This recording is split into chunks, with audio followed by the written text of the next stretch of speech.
kita masih ada 2 menit 3 menit lagi ya. Gimana kondisinya teman-teman semua? Baik, Pak. Baik. Oke. Ada yang sudah dapat vaksin mungkin keluarganya?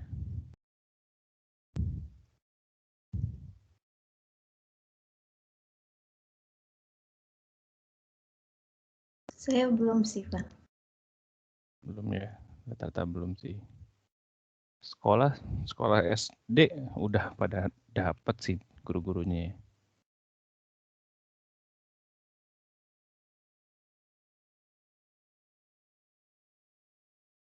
Oke, kita masih menunggu tinggal 1 menit, mungkin bisa dipanggilin teman-temannya ya yang belum join. Harusnya kita ada 32 orang.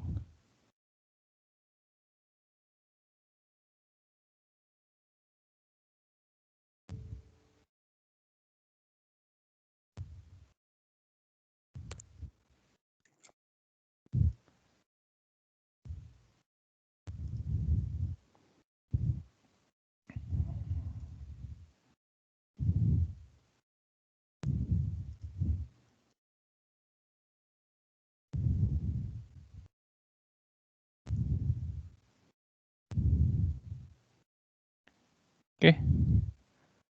29 sampai menunggu kita mulai aja. Harusnya sisa tinggal 3-4 orang lagi ya, atau 3 orang lagi, itu 30 ya. Kita sesi hari ini membahas mengenai user authentication. Oke. Apakah screen saya sudah terlihat, teman-teman? Sudah, Pak. Ada ya? Oke. Saya ngatur display saya dulu. Oke. Kita akan membahas komputer user authentication sama access control ya. Biasanya user authentication ini pasti kalian udah sering dengar ya. Common lah ya di dunia kita saat ini, dan juga access control itu seperti apa sih gitu ya. Nah, kalau kita ngomong user authentication pasti ada beberapa case, ada beberapa skenario yang kita akan lihat. Nah, ini subtopiknya, mungkin saya nggak perlu bahas lagi, sebutin satu-satu. Nanti kita akan kurang lebih kita akan membahas ini. Ini bukunya masih sama, ini LO-nya ya. Nah, kalau kita ngomong authentication user identity ya, authenticating user identity, itu pada dasarnya dibagi menjadi 4 ya.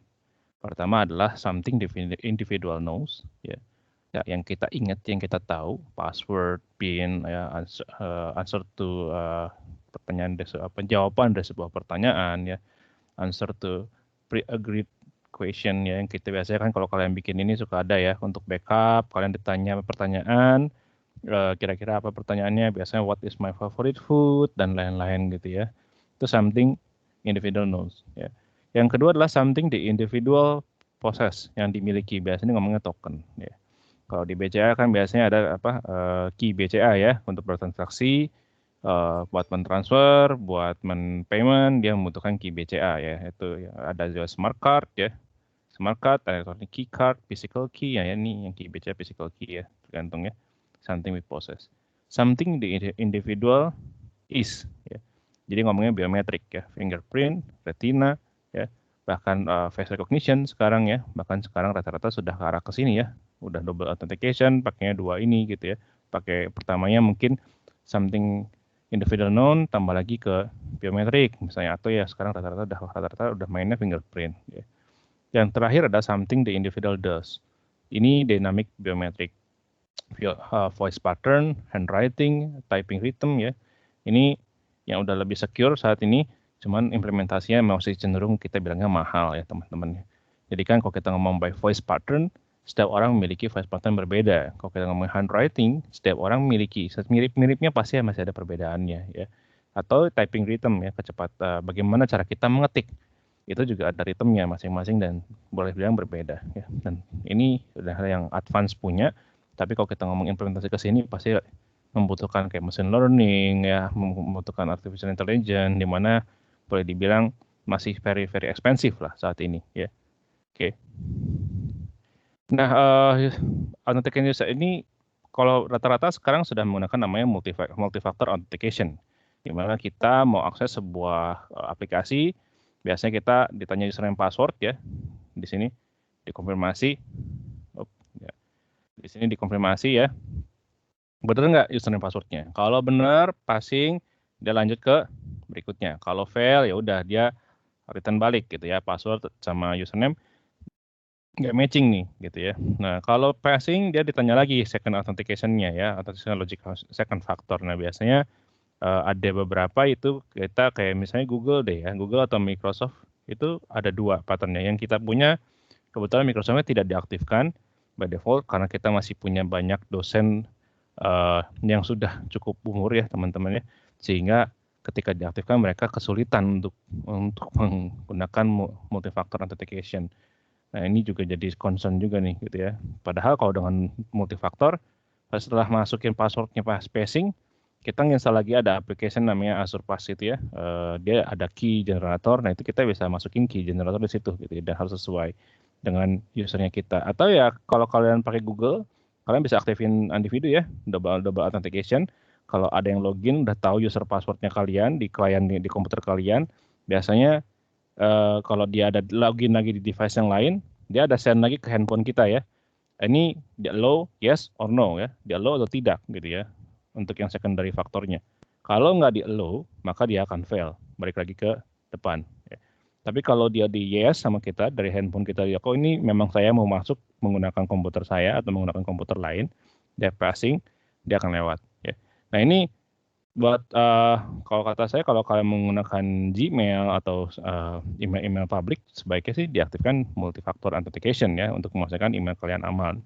Walaupun kita pakai simple password misalnya passwordnya cuma 8 karakter ya, tapi kalau dengan multifaktor dia akan lebih secure ya. Tidak, karena password sekarang cenderung lebih mudah di brute force. Oke. Ini yang current. Nah, kalau kita ngomongin risk assessment untuk user authentication ya, ada apa sih? Ada assurance levelnya seperti apa? Potential impact sama area of risk. Ya.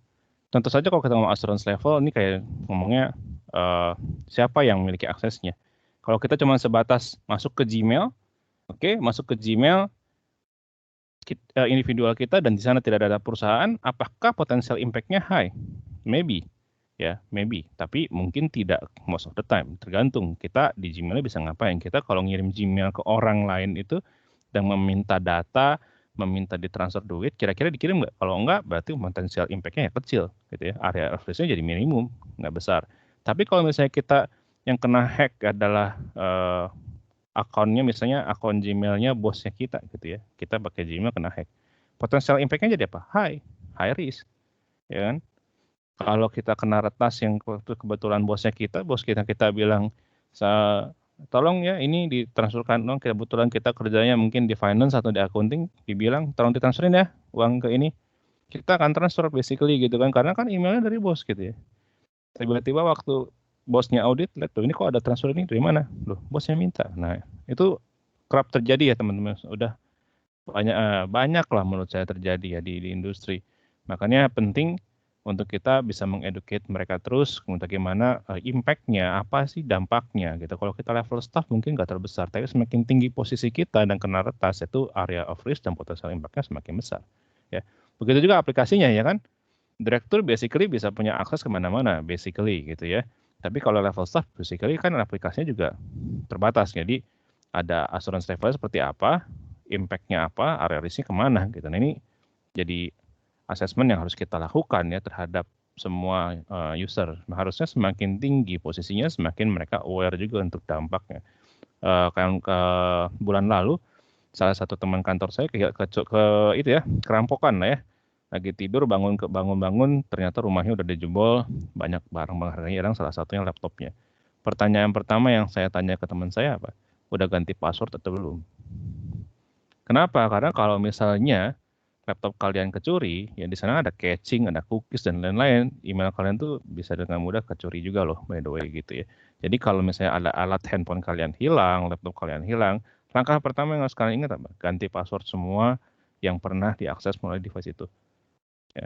Karena kalau enggak, risk kalian menjadi potensial impact-nya menjadi high. Oke, gitu ya.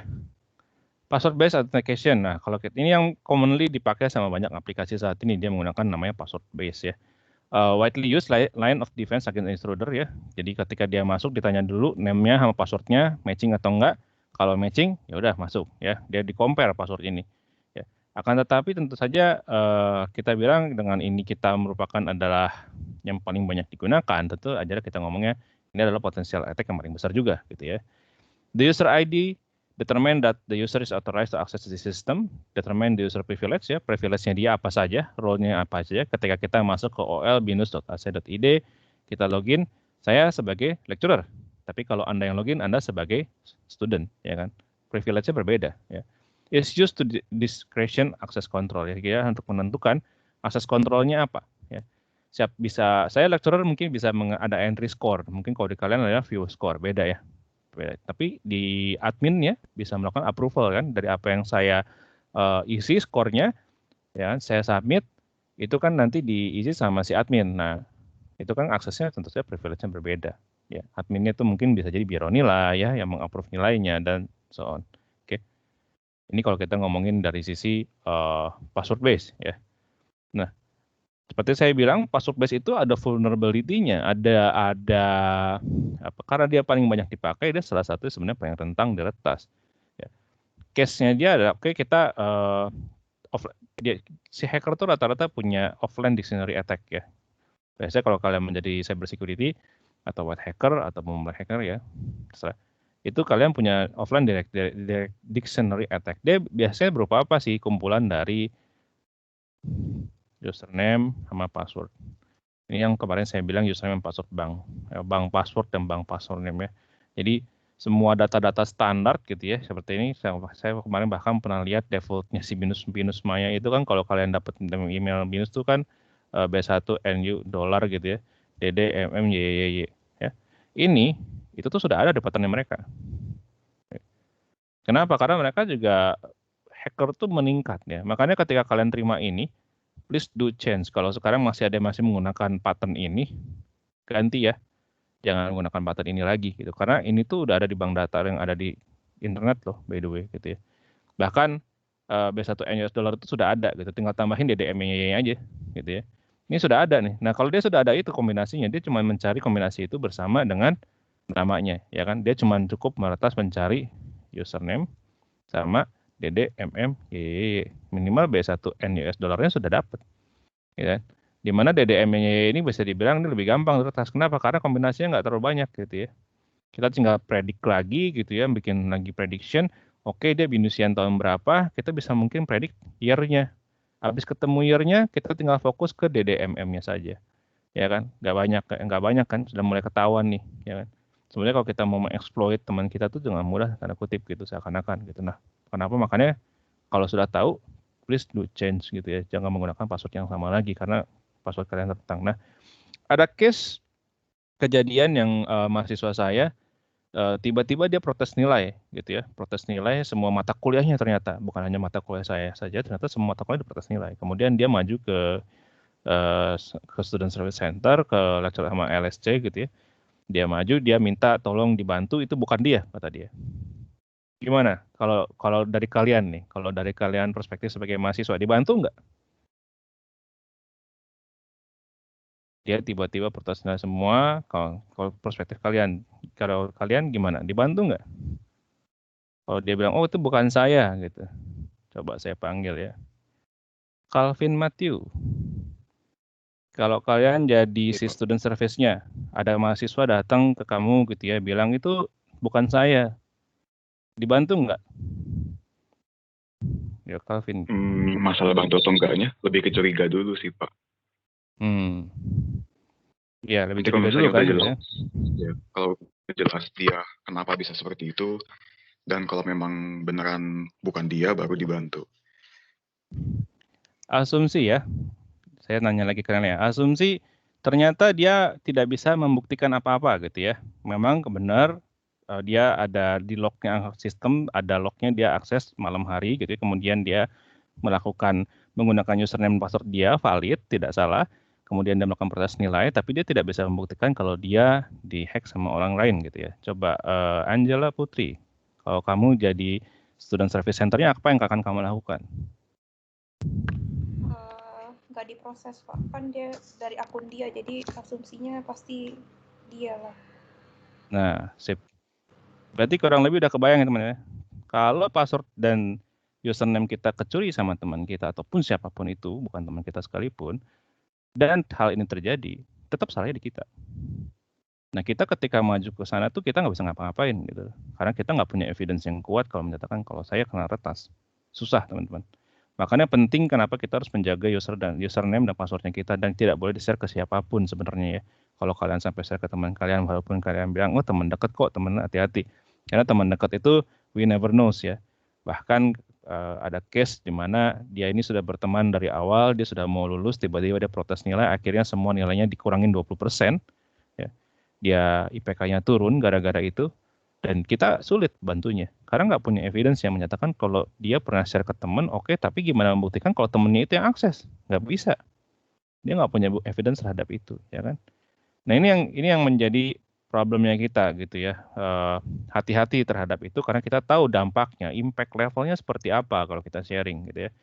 Nah dari offline tadi dia bisa sudah mulai spesifik. Oh, kalau udah spesifik kita udah ketahuan kan. Oh, kalau semua email yang belakangnya @binus.ac.id itu default name-nya ada B1N dollar itu gitu kan.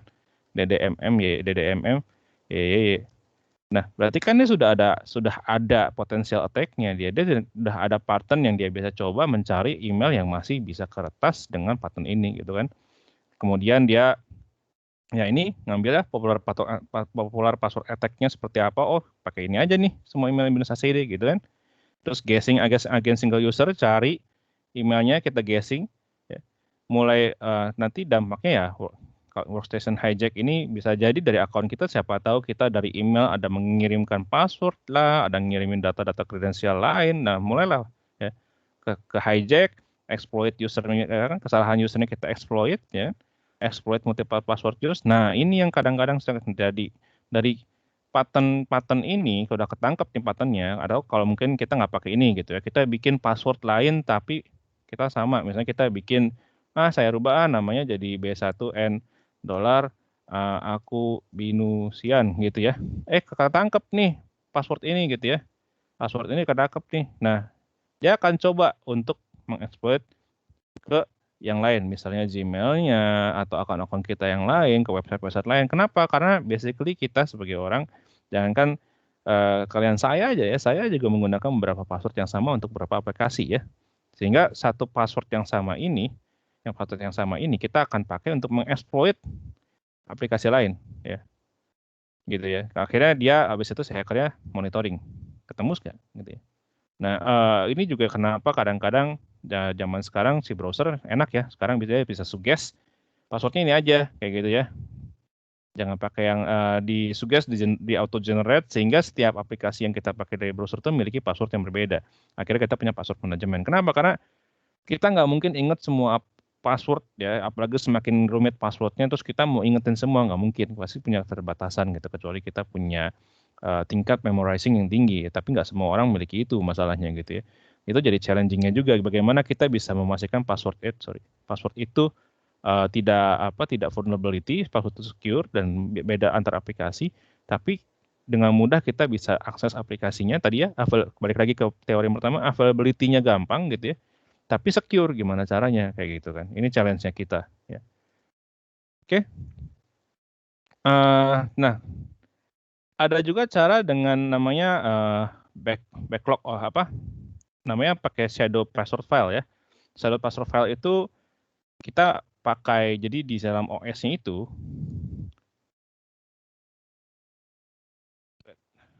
jadi si shadow file ini kita dalam si dua OS, biasanya sih Linux ya, Linux atau Unix. Itu kayak kita ada nyimpen satu file namanya shadow password ya. Ini isinya adalah key-nya, kunci untuk encrypt, decrypt. Ya, key untuk encrypt. Nah, itu waktu user itu membuat sebuah password, misalnya passwordnya binus gitu ya. Ini di encrypt pakai apa? Encryptnya pakai si shadow file ini. Ya. Sehingga untuk dia mau mendecrypt, dia harus punya file ini dulu. Itu seperti shadow file. Ya. Jadi can block offline guessing attack by denying access to encrypt password ya. Jadi kalaupun dia berhasil mengencrypt passwordnya kita, tapi waktu dites lagi pakai si pseudofile ini, dia belum tentu pass dia gitu ya. Jadi kalaupun passwordnya kita kecuri gitu ya, tapi pas dia udah tahu dapat algoritma buat encryption, tapi kita encrypt ulang menggunakan satu file ini. Kalau dia nggak ada file ini, dia nggak akan dapat gitu ya, nggak akan dapat passwordnya. Nah, ini ada cara namanya si pseudofile tadi. Ya. Nah, tapi punya kelemahan nggak? Masih punya tetap ya. Dalam arti kalau si OS yang ke weakness-nya yaitu OS-nya, karena dia nyimpennya di dalam OS, kalau OS-nya kena retas, ya si pseudofile ini bisa kebaca by default kan. Jadi dia bisa readable, bisa kebaca gitu ya. Nah, terus ini dilemanya nih gitu ya. Karena kita menggunakan encrypt menggunakan password yang sama, user with same password on other system bisa ketahuan juga by default ya kan. Akses from back terus ya ini sih udah pasti kecuri lah datanya ya. Data-datanya, backup medianya kita kecuri ya, sniff password internet traffic. Nah ini ya yang kemarin saya lihat, saya kalau main proxy kita ketik password apapun di proxy-nya itu ketangkep ya teman-teman. Kemarin saya udah show ya, ketik username password dengan gamblang ketangkep proxy-nya. Nah ini yang harus hati-hati, makanya kenapa kemarin kan ada marak-maraknya namanya VPN gratis ya. Nah VPN gratis itu hati-hati, itu nggak ada bedanya sama si proxy tadi. Setiap traffic yang kalian lewati mereka dia bisa read ya, itu hati-hati. Oke, ini yang si pseudofile. Nah password cracking itu ada apa aja sih? Dia ada dictionary attack yang tadi saya jelasin di awal ya. Saya nggak akan jelasin lagi di sini, which is itu sudah dijelasin di awal. Terus kemudian ada rainbow table attack ya. Di sini dia ada pre-computable hash-nya, jadi hashing, jadi dia punya hashing value yang commonly dipakai sama orang-orang. Makanya saya juga selalu bilang jangan menggunakan hashing dari open source. Kenapa? Karena kalau kalian menggunakan open source, basically dia ada di internet, dan basically kalau kalian menggunakan itu, basically dia bisa pakai ya. Jadi kita kadang-kadang bikinlah logic hashing sendiri ya. A mammoth table of hash value can be encountered by using a sufficient large of salt value. Nah, ini kalau ngomong salt value ini kayak random encryption-nya ya. Random encryption-nya se-complicated mungkin gitu ya.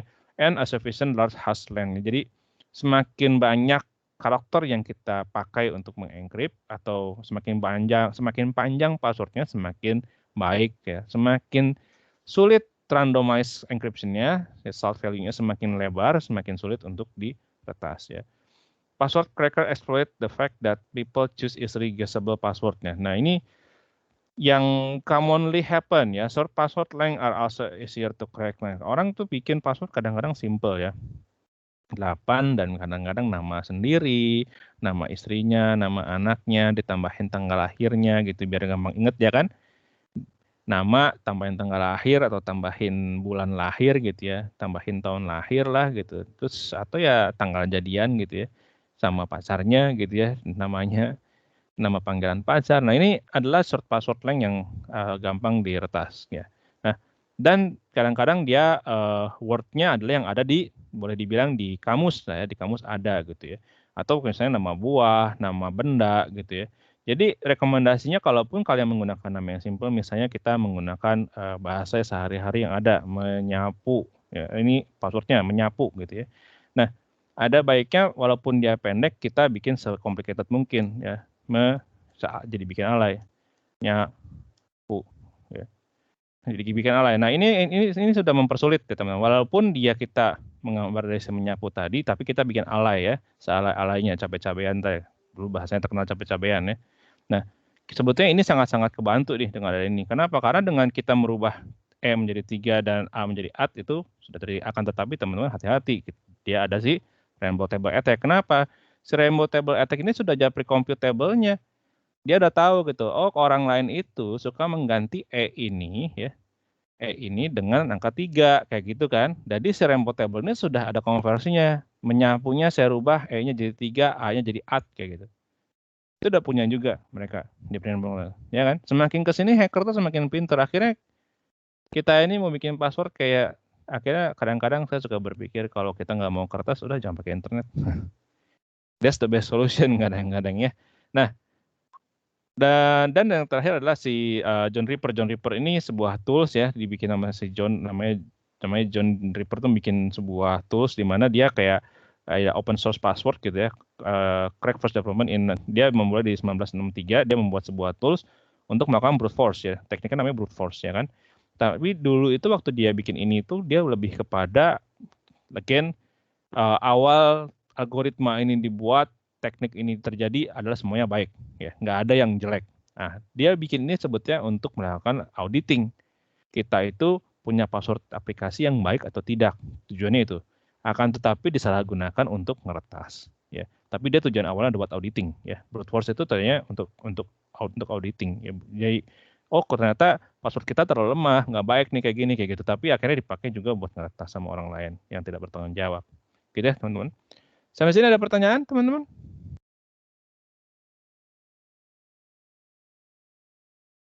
Nggak ada? Kalau nggak ada, saya lanjut. Kalau mau tanya by chat, silahkan juga ya. Karena kompleks di saat ini modern approach, kita penting untuk memiliki namanya complex password policy. Ya, kita harus memaksa si user untuk memiliki strong password. Kalau nggak kita reject. Contohnya ketika kita bikin email BIOS itu kan dia harus ada karakter, harus ada huruf kecil, harus ada huruf besar, harus ada number ya. Tidak boleh hanya bahasa biasa nggak ada number, nggak ada. Kita force mereka. Karena dengan itu membantu sedikit mempersulit untuk peretasan ya. Akan tetapi tidak berarti hilang. Kenapa? Karena ada ribuan kok email bonus SID yang dipakai buat nge-broadcast hal-hal yang tidak baik, nge-spam lah untuk phishing dan lain-lain. Akhirnya tapi di belakang kita itu kan ada AI ya, di belakang bonus SID itu kan di belakangnya Microsoft. Microsoft itu belakangnya ada artificial intelligence-nya, sehingga kalau dia bisa mendeteksi email-email mana yang kertas, biasanya dia akan shutdown emailnya ya.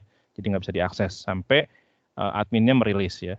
However, password cracking technique also have improved ya. Nah, yang balik lagi nih, tekniknya itu berkembang terus dari waktu ke waktu. Ya tadi ya, bank data, bank password username itu ditambah terus sama si hacker ya kan. Semakin banyak lah dia, semakin cepat lah proses. Belum hardware semakin cepat juga. The processing capacity available for password cracking has increased dramatically. Ya. Kenapa? Karena di sini ngomonginnya CPU sekarang ini udah ya apa ya? Saya bilang lebih murah lah. Ya kan? Untuk kita bisa mendapatkan Intel i5 mungkin dulu harganya 4 kali dari sekarang. Kalau sekarang oke lah 7-8 juta kalian sudah dapat i5. Itu kan udah compute power udah jauh lebih tinggi lagi gitu ya.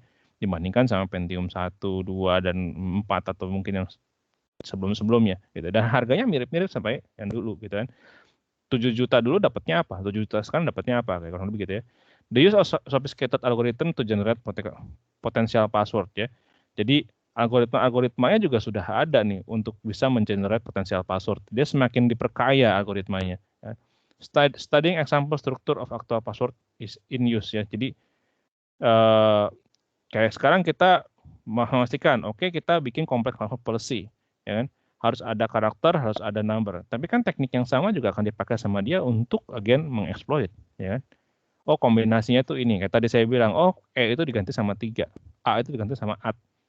Secara rainbow table-nya dia udah bikin hashing value-nya yang mungkin potensial menjadi generate potensial password, ya kan? Tetap aja kita menggunakan nama. Nah, akhirnya kita harus ngapain nih? Akhirnya seakan-akan kita harus bikin serandom-randomnya gitu. Supaya di sisi lain challenge-nya apa? Ingat ini gimana? Nah, ya kan? Itu challenge kita sekarang gitu. Jadi kalau kita liatin lagi si potensialnya gitu ya, potensial number-nya, kita ngomongin kalau misalnya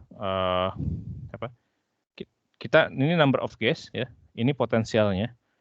Jadi kalau untuk kita mendapatkan 10 pangkat 13 sekarang ini menggunakan Xeon prosesor server, itu cepat loh gitu ya. Ya, kita mengkalkulat 10 pangkat 13 menggunakan Xeon itu cepat. Nggak kayak dulu kalau kita masih menggunakan prosesor yang lama, kecil. Makanya potensial guessing-nya, random ini akan semakin tinggi. Ya kan? Karena dengan kecepatan dia, kita akan semakin, makanya sekarang dipersulit ya kan. Contohnya di OL Binus ACID itu kalau kalian kalau nggak salah 3 atau 5 ya, saya lupa ya, 5 kali salah password, keluar tuh namanya sih CAPTCHA, ya kan? Tujuannya apa sih kok 5 kali salah keluar si CAPTCHA? Ya untuk blocking ini. Supaya untuk mengenerate ini dia semakin lama. Kalau dia mengenerate ini semakin lama, kena CAPTCHA lagi, ya kan, di holding lagi sekian menit atau 20 menit dia di shut, nggak IP tersebut atau komputer itu nggak bisa nggak bisa menginput password username lagi, di blok aplikasinya gitu ya di device itu ada ya. Kalian kalau pakai handphone kalian salah terus berapa kali passwordnya, by default handphonenya akan locking kan, sekian menit, 5 menit misalnya. Habis itu gue buka lagi baru bisa input lagi. Tujuannya apa? Mengurangi ini teman-teman, mengurangi number of guess-nya, memperlambat dia untuk bisa mengguessing. Ya. Kenapa sih kalau dia memperlambat untuk guessing, persentasenya kan semakin kecil dan semakin lama. Nah, biasanya hacker udah males. Jadi untuk meretas yang tadinya dia butuh 1 minggu, gara-gara ada kena blocking lagi, jadi 1 tahun misalnya. Karena untuk mendekati ke arah ini semakin lambat kan. Kayak gitu teman-teman. Oke ya. Mulai kebayang ya. Jadi kita mengimprove ya. Kenapa kalau misalkan dengan ada CAPTCHA tuh number of guessing-nya berkurang atau apa sih? Berkurang ya? Kalau ada CAPTCHA number of guessing-nya jadi berkurang kan. Karena kan berjalannya dengan waktu. Yang tadinya misalnya tadi bilang, oh tadi dalam seminggu bisa dapat ini nih, kalau tidak ada CAPTCHA atau tidak ada blockingnya tadi. Dengan ada CAPTCHA nunggu 5 menit, dengan ada CAPTCHA nunggu 5 menit, itu kan lumayan lama ya. Sementara kalau kita ngomongin looping CPU, kalian pernah looping ya? For i sama dengan 0 sampai 1000. Berapa detik? Nggak nyampe sedetik kan? Iya. Millisecond gitu. Tapi dengan dia menunggu 5 menit, itu kan udah memblocking, ya anggaplah sejuta looping lah, anggap kayak gitu. Karena lumayan kan. Jadi semakin lambat dia. Jadi potensial kita semakin ke attack-nya semakin kecil. Gitu ya. Berarti number of guess ini maksudnya berkurang number of guess-nya dari segi waktunya berarti ya Pak? Betul.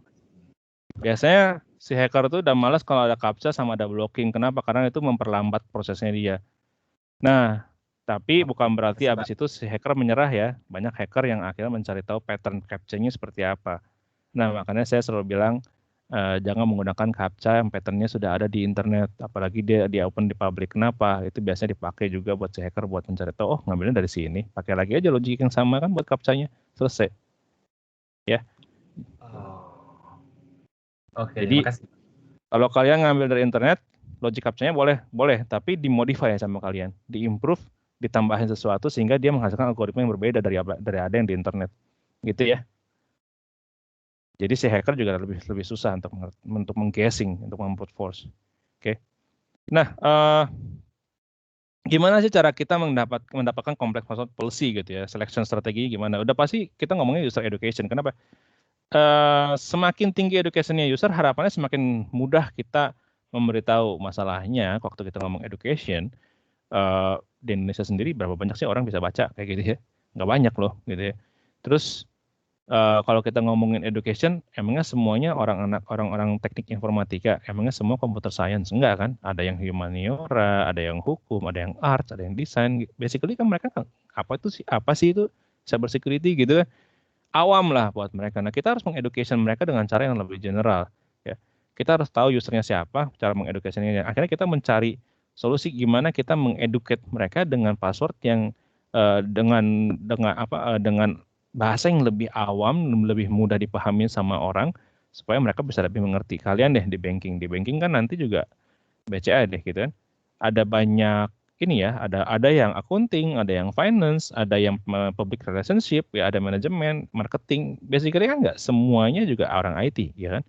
Nah, gimana tapi kita bisa membuat sebuah komputer general password, bisa membuat dan juga melakukan reactive password checking untuk memasukkan, kita improve terus nih policy-nya. Ya. Oke, pertama kita ngomongnya di sini adalah huruf kecil, huruf besar. Dulu tuh gini doang. Ya. Berjalan dengan waktu, kompleksitasnya nambah, harus nambah lagi angka. Berjalan dengan waktu, ternyata udah mulai cepat lagi nih kertas, nambah lagi dengan spesial karakter, ya kan. Berjalan dengan waktu, yang tadinya 6 harus ke 8 karakter. Nggak boleh lagi di 6, harus 8. Mungkin kalau misalnya nanti kita dengan reactive password checking ini kita lihat, wah ternyata di 8 char ini sekarang udah mulai cepat lagi. Mungkin akan naik lagi, ya udah nggak bisa, minimumnya harus 10 char. Nah, ini akan naik. Jadi ini akan terus ya, akan terus diimprove gitu secara policy-nya kita dengan reactive password checking ini. Jadi kita harus bisa melakukan. Nah, gimana cara kita melakukan reactive password checking? Biasanya di banking kurang lebih ya pakainya si John Riddle tadi, kita melakukan brute force ke beberapa tempat kita, atau kalau kita masih white boxing ya, white boxing kan beda. Kalau kita punya datanya ya, kita menganalisa. Masalahnya kadang-kadang kita punya policy ya, kalau bikin aplikasi biasanya kita melakukan encryption yang nggak bisa di-decrypt.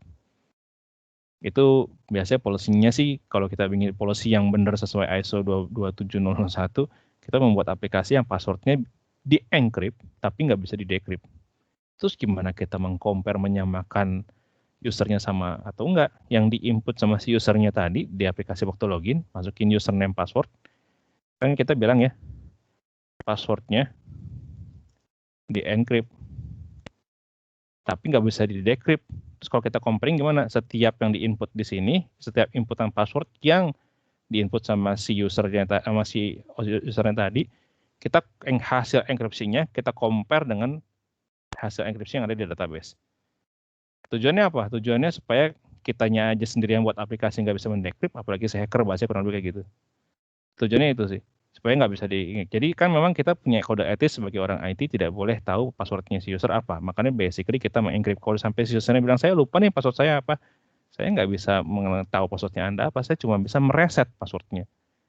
Ya kan? Karena saya hanya hasil enkripsinya, reset password barunya, saya encrypt, itu yang saya tembak ke database-nya, ya kan?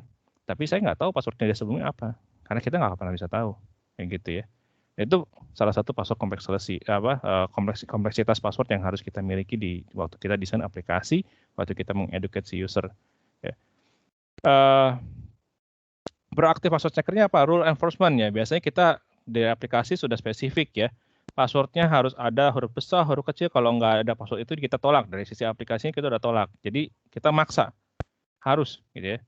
Specific rule itu harus dilakukan, nggak boleh enggak. Ya, password checker ya, compile as dictionary of password not used ya. Jadi kalau kita white hacker, kita juga bisa nyoba. Oke, user ini kita coba dengan ada bank password tadi.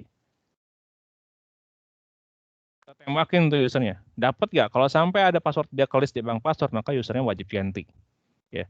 Terus Bloom filter. Nah, Bloom filter ini used to build a table based on hash value, checking desired password against this table. Jadi instead of dia plain, dia udah ada yang kayak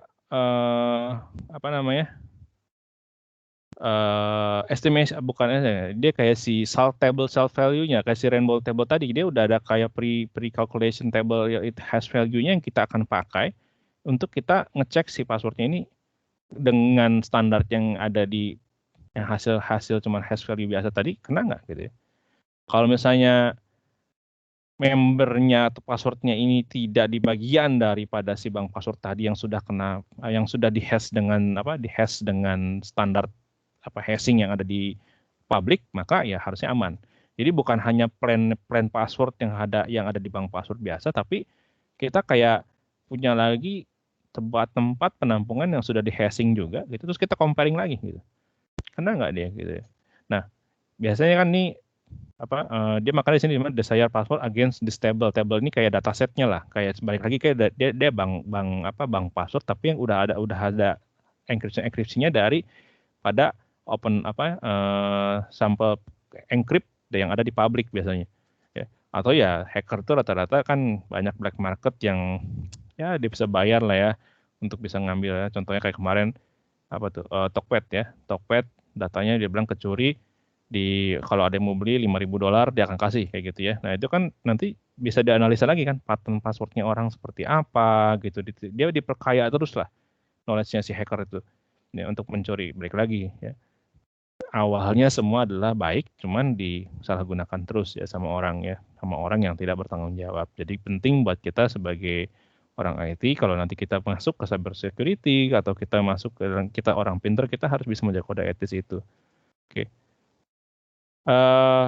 Card use as token. Nah, beberapa hal yang kita pakai adalah yang ini ya, something we possess ya, yang kita punya. Itu adalah salah satunya adalah card ya. Ini ya contohnya si credit card dan ATM ya. Dia biasanya emboss gitu ya. Dia ada raised character only in front. Ya ini all credit card. Kalau kita ngomong all credit card itu kan nggak kayak sekarang ada mesin EDC ya, digesek. Tapi kalau dulu kan ada nomor 1, 2, 3, 4 dan saya inilah gitu ya. Terus nomor ini dia di dijegrekin bahasanya apa ya dulu ya, di swipe ya, di swipe-nya itu bukan swipe pakai EDC ya, di swipe pakai mesin kredit card lama ya. Coba saya cari dulu yang satu. Pernah lihat ya teman-teman ya? Coba saya cek dulu ya, ada nggak yang bukan EDC yang sekarang ya?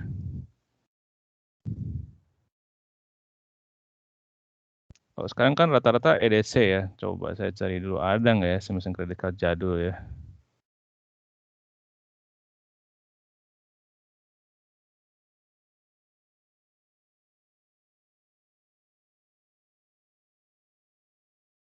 Nah ini nih ada nih. Nah ini coba saya perbesar. Nah ini ya. Ini alatnya ini si item ini akan digeser ke kanan gitu ya. Kredit cardnya ditaruh di sini. Nanti number kredit card yang ada di sini akan keluar gitu ya. Akan ke emboss keluar gitu ya. Nah ini dulu tuh manual ya. Akan tetapi dengan cara begini kan ada bahayanya ya kan. Kita tinggal copy tanda tangannya, nomornya ini kita copy ya kan. Udah deh, kita bisa menipu kan, makan di restoran pakai kartu kredit orang, bikin palsu, yang penting dapat nomornya ini sama tanda tangannya, kita bisa makan gratis. Nah dulu tuh ini ya, sampai akhirnya berubah menjadi si EDC ya. EDC itu udah baru ya, ini model-model lama itu kayak gini semua tuh. Ya. Ini mungkin tampak samping. Ya. Ini ya. Jadi si itemnya ini kita arahnya dijegrekin, digeser ke kiri dan ke kanan untuk mengambil nomor kartu si kredit cardnya itu. Ya. Nah dulu ini zaman dulu sampai akhirnya keluar namanya si EDC yang sekarang baru kan sudah EDC ya.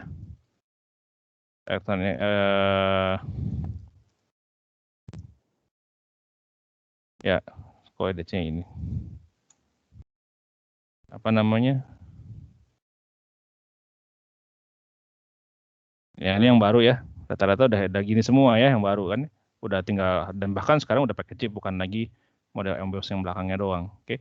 Terus dia ada magnetic stripe. Magnetic stripe itu yang ada di hitam-hitamnya masih ada ya. Ya bank card, ATM dulu semua pakai ini sampai sekarang masih. Dan dia ada memorinya ya. Dia akan nyimpen memori ini udah yang ngomongnya ada smart card yang udah ada seperti prepaid handphone ya. Dia udah ada chipnya. Dan ini yang sekarang banyak dipakai adalah si smart ya, kontak sama contactless. Yang sekarang dipakai rata-rata udah mulai ke smart. Kenapa? Karena yang emboss udah pasti gampang banget di retasnya. Magnetic stripe sekarang tinggal di swipe aja udah langsung keambil datanya. Ya kan dia tinggal tahu pinnya atau dia tinggal tahu lagi datanya udah bisa di copy. Ya. Yang memori prepaid ini sudah udah lebih secure dan ini rata-rata yang sudah dipakai di mana sekarang kalau nggak salah 2021 semua bank udah bilang ya harus yang ada memorinya, yang ada chipnya, nggak boleh lagi ATM yang cuma menggunakan magnetic strip. Kalau menggunakan ini ATM-nya nggak mau terima, ya kan dia harus ada memorinya. Karena semua ini karena di memori basically kita bisa melakukan enkripsi. Tapi di magnetic strip dengan data yang lebih kecil, kita sulit melakukan enkripsi. Ya, kurang lebih itu. Oke. Kalau kita nggak mau memory card, nah ini ya, can store but do not process data. Ya, basically ya kalau kita nggak mau memory card, ya memang kayak magnetic juga sama. Dia bisa di store tapi nggak ada datanya. Mungkin dia nyimpen nomor rekeningnya, gitu ya. Berapa namanya siapa, tapi password dan lain-lain nggak disimpan di situ gitu. Makanya kan tapi dengan mencuri data ini udah dapat dulu username ya, tinggal fokus ke passwordnya, pinnya ya kan. The most common is magnetic stripe card-nya ini ya yang masih dipakai. Makanya kenapa si peretas itu nyimpen swipe card di depan ATM-nya biar buat keambil datanya ya. Datanya kan tetap dapat ya kan. Nanti habis itu dia tinggal fokus sama pinnya. Minimal saya sudah dapat datanya dia apa. Can include an internal electronic memory can be used alone for physical access ya, kayak hotel room masih oke lah ya. ATM masih ada tapi mulai lama-lama ditinggalkan. Provide significantly greater security when combined with a password PIN. Nah ya. Jadi kan memang ATM ini dikombin sama PIN ya kan. Tapi data si ATM-nya ini kalau kecuri, orangnya cukup fokus sama PIN-nya. Ya, di mana PIN cuma 7 dan si penipu-penipu itu tuh matanya cepet ya teman-teman ya. Kenapa? Karena dia latihan tiap hari, jangan salah ya. Seorang pencuri dompet di kereta KRL itu latihannya tiap hari ya. Dia ngambil kelereng dari dalam botol. Ya. Botol yang lubangnya kecil dan ambil kelereng dengan 2 jarinya. Jadi ketika dia mencuri tas kalian, dia cukup menggunakan 2 jarinya itu. Dan dia sangat cepat ya teman-teman ya. Makanya mereka latihan untuk melihat orang menekan pinnya berapa ya. Nah, ini drawback yang tadi ya. Loss of token, kalau kita kecurian pinnya, user dissatisfaction terhadap tadi ya, datanya cuma di swipe doang langsung keambil. Terus require a special reader. Nah, walaupun ini special reader, tapi special readernya dengan tadi ATM-nya bisa diduplikat sama pinnya udah kecuri, udah ya keambil datanya, gitu ya. Makanya muncul lagi si smart token, ya kan? Smart token tuh biasanya include Ember microprocessor, ya. A smart token is look like a bank card, ya bank card yang udah ada chipnya, can look like a calculator key, semua portable object, ya. Jadi dia bahkan kalau kita ngomong key BCA itu salah satunya smart token sebenarnya, dia akan changes through time gitu ya, akan lebih sulit diretas gitu. Terus user interface manual interface include a keypad and display of human token interaction ya. Kan ada keypadnya, key BCA itu ada keypad kan. Mirip-mirip kayak handphone jadul gitu ya, dimasukin nomornya gitu, dan dia ada interaksinya, menghasilkan challenges key-nya yang kita harus key yang akan berubah berjalan dengan waktu. Electronic interface ya, a smart card or other token require electronic interface to communicate with compatible reader. Nah ini kayak sekarang rata-rata yang contactless kayak iktp itu kan dia ada biasanya udah contactless ya, jadi cukup di tapping aja. Kenapa sih sekarang ranahnya ke contactless? Karena kalau kalian kasih kartunya ke si kasir, by default kalian memberikan kartu itu ke orang lain tuh bisa dapat nomor depannya, tanggal berlaku sampai kapan, dan angka secure di belakangnya, 3 digit secure di belakangnya. Kalau kita dengan contactless, kita cukup tapping aja, si orangnya nggak perlu pegang kartunya kita. Ranahnya udah arah ke sana, ya teman-teman. Karena masalah itu, karena banyak sekali yang melakukan penipuan di situ ya. Minta kartu kreditnya kalian, dicatat nomor depannya, berlakunya sampai kapan, diambil nomor 3 secure key, 3 nomor secure key di belakangnya. Nah, dia udah misalnya bisa transaksi. Berikutnya tinggal tahu nomor telepon kalian dan menipu ya. Menipu mengambil kalau ada masuk SMS PIN diminta PIN-nya. Nah, itu hati-hati ya. PIN-nya kan di SMS ya sekarang. 3D secure sebutnya sekarang ya. Authentication protokolnya classify into 3 categories, ada static, dynamic password generator, sama challenge response. Nah, challenge yang di key BCA itu salah satunya adalah sebutnya challenge response ya. Karena dia akan berubah terus key ya berjalan dengan waktu. Oke. Dan ada juga yang sifatnya statik, ada sih. Ada beberapa bank dia nggak ada key-nya, nggak ada keypad-nya, tapi dia dynamic password generator, dia akan berubah terus. Jadi akan ke display nomor, tapi dia akan berubah terus berjalan dengan waktu, ya. Kayak gitu. Oke. Ada pertanyaan teman-teman sampai sini smart token? Pak, buat yang kan waktu saya pernah kayak ke Gramedia gitu yang pakai debit. Nah itu dia kayak minta nomor depannya gitu, Pak. Emang kayak gitu atau emang nggak boleh sebenarnya? Nomor depan kartunya sih nggak masalahnya kalau kita ngomong, coba ya. Kalau kita ngomong credit card, nah credit cardku, nah ini 16 enak. nomor itu. Kecil amat nih. Nah, ya kelihatan dikit lah ya.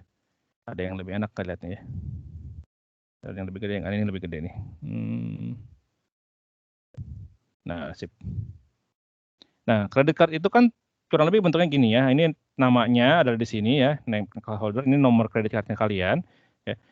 Yang penting itu adalah ini, CVV ini nih. Ini yang harus kalian tutupin. Ini harus ditutupin nih. Ya. Nama depan ini dia mau ambil semua sekarang, ini nggak masalah. Dia mau dapat nomor depan sampai ini keambil nggak masalah. Tapi begitu ini CVV ini keambil, untuk website jadul dulu dengan memasukkan card holdernya ini, account number sama masukin CVV-nya ini, dia udah bisa kecuri. Ya, kalau dia cuma ngambil nomor depannya atau nomor belakangnya itu nggak masalah sih sebenarnya. Tapi CVV-nya ini yang kalian, makanya rata-rata banyak sekarang yang punya kartu kredit, CVV-nya ini tutupin lagi sama label putih gitu supaya nggak bisa. Jadi kalau kebuka kan ketahuan gitu ya. Dan kalian kalian ingetin CVV-nya ini dengan sengaja kalian tutupin supaya nggak kelihatan. Ya. Jadi karena ya. Kayak saya sempat juga yang pas waktu itu Google Cloud Console tuh dia butuh nomor depan sama CVV-nya itu. Ya, kalau kalian beli online ya. Ya, yang waktu Google Cloud Console. Nah, jadi pasti CVV ini pasti ditanya kalau beli online. Kalau misalnya nggak ada CVV biasanya nggak bisa. Nah, sekarang dengan adanya 3D Secure, waktu kalian masukin CVV account number-nya, masukin CVV-nya, dia ada keluar lagi challenges code ya kan, browsernya kemana nih, ke BCA, akan masuk ke webnya BCA, dia akan kirim SMS ke handphone kita, Ya kan, PIN untuk menyatakan transaksi ini memang kita yang lakukan. Jadi dia akan email SMS password PIN lagi ke nomor, ke random PIN ke handphone, ke nomor kita. Kalau random PIN itu nggak diinput, maka transaksinya nggak bisa terjadi. Jadi improvement itu terus terjadi, teman-teman. Kalau dulu tuh cuma masukin account number, selesai. Oh, sekarang tambah CVV. Tambah CVV ternyata masih kecuri lagi. Adalah namanya 3D Secure tadi. SMS, random nomor ke handphonenya kita. Kalau kita nggak inputin nomornya, maka transaksinya nggak bisa terjadi. Kayak gitu ya. Oke, terima kasih Pak. Ini smart token. Yang lain ada pertanyaan? Maka kalau kalian punya credit card, simpen ya CVV-nya itu ya. Itu sangat-sangat berbahaya. Karena masih ada beberapa yang CVV-nya itu dengan CVV aja bisa langsung transaksi. Nah, contoh penipuannya biasa reverse engineering, ya gitu. Jadi tiba-tiba kalian udah terima SMS, terus dia telepon, dia tahu nomor telepon kalian. Saya pernah kejadian di saya sendiri, dia telepon ke saya, dia bilang, Pak ini saya dari bank, customer service-nya bank yang ini, bisnis kartu kreditnya bank itu gitu ya. Dia bilang kita menemukan transaksi mencurigakan. Di situ ada pembelian pulsa sebesar 2 juta, kata dia. Kalau Bapak tidak melakukan, kita mau cancel transaksinya, kata dia. Oke, saya nggak melakukan, cancel aja Pak, saya nggak melakukan gitu. Oh, untuk cancel saya butuh Pak 6 digit number yang di SMS. Nah, kita kadang-kadang mikir apa? Oh iya, ini mau di cancel, ya kan? Kita kasih tuh 6 digit number yang di SMS, tapi kita nggak baca pesannya dengan teliti. Ternyata itu PIN challenge key-nya itu. Dikasih ke mereka. Yang ada apa? Kita benar-benar kecolongan 2 juta. Gitu ya teman-teman. Jadi kalau begitu ada PIN, bilang kita butuh cancel, butuh PIN ya. Nggak ada petugas bank nanya PIN. Kita bilang nggak apa-apa, saya langsung call customer service-nya aja. Udah ya, matiin. Saya telepon customer service-nya, saya bilang blok kartu saya. Berarti udah kecolongan tuh CVV sama nomornya gitu. Nah, colongnya gimana sih? Colongnya pada saat saya makan, teman-teman. Pada saat saya makan, saya bayar kartu kredit, si kasirnya megang kartu kredit saya, masukin EDC, melakukan transaksi biasa. Pas dia selesai, dia taruh dulu kartunya tapi dibalik. Untuk dia memorizing apa? Memorizing CVV-nya. Ya kan?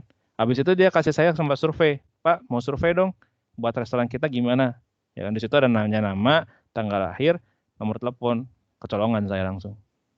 Ya. Di situ saya mulai aware, mulai hati-hati nih. Oh iya ya, ternyata mereka reverse engineering-nya pinter juga ya. Bagaimana dia mengkolek data untuk bisa mempenetrasi kartu kreditnya kita. Nah itu kalian nanti hati-hati di sana. Ya, oke. Nah, lanjut kategori masih smart card. The most important category of smart token adalah has appearance of credit card. Mirip credit card, has electronic interface, may use of a smart token protocol ya. Tapi ya balik lagi nggak semua mirip ya. Tapi kayak Key BCA kan nggak kayak kartu kredit ya. Contain an entire microprocessor, ada prosesornya, ada memorinya, ada I/O portnya. Jadi dia berbeda sama kartu biasa ya. Typically include 3 type of memory. Dia ada ROM-nya, dia ada electrical erasable programmable ROM, bisa dihapus. Dan dia ada random access, ada RAM-nya ya, karena kan ada program kecil di sana yang buat ya tadi mengenerate password ya, challenge passwordnya ya. Berjalan dengan waktu biasanya dia improve terus teknologi security juga, tapi berjalan dengan waktu hackernya juga naik terus ya, kepintarannya gitu ya. Nah berjalan dengan waktu orang masuk ke sini biometric authentication ya kan. Dia mulai masuk sama facial karakteristiknya, posisi matanya, ya kan, posisi alis, posisi hidung, bibir, ya fingerprint sekarang paling sering dipakai di semua handphone. Bahkan aplikasi zaman sekarang dia bilang mau disinkronisasi nggak passwordnya sama fingerprint di device-nya. Kalau kita mengaktifkan fingerprint di device kita install aplikasi banking misalnya, di situ kadang-kadang ada nggak usah aplikasi banking deh, beberapa aplikasi juga udah ada yang mulai kayak misalnya Grab ya, Grab akan nanya mau nggak disinkronisasi passwordnya kita sama fingerprint di device-nya. Kalau bilang yes, ya udah nanti berikutnya mau masuk aplikasinya cukup pakai fingerprint-nya yang udah ada di device-nya. Ya, ada hand geometry, ya, ada retina pattern. Jadi ini dua hal yang sekarang sering dipakai, retina pattern, karena setiap orang memiliki retina pattern yang berbeda. Ada iris, ada signature, ada voice. Nah ini signature sama voice cenderung udah susah ya, karena signature tuh ya tangan kita aja boleh dibilang membentuk signature yang nggak bisa persis setiap kali kita tanda tangan, jarang ya, mirip-mirip tapi mungkin secara overall nggak bisa disebutkan mirip semua. Ulirannya mungkin ada titik yang geser dikit, ada belokan yang lebih bulat dari sebelumnya ya, berbeda. Makanya banyak kan rata-rata ke fingerprint sama retina atau iris pattern biasanya. Ini rata-rata udah ke sana ya. atau handphone zaman now sekarang rata-rata udah facial ya, face recognition, bahkan ya handphone baru kalian pakai masker sekalipun dia udah bisa mendeteksi oh ini orang yang sama ya. Dia udah jauh lebih smart lagi gitu secara authentication.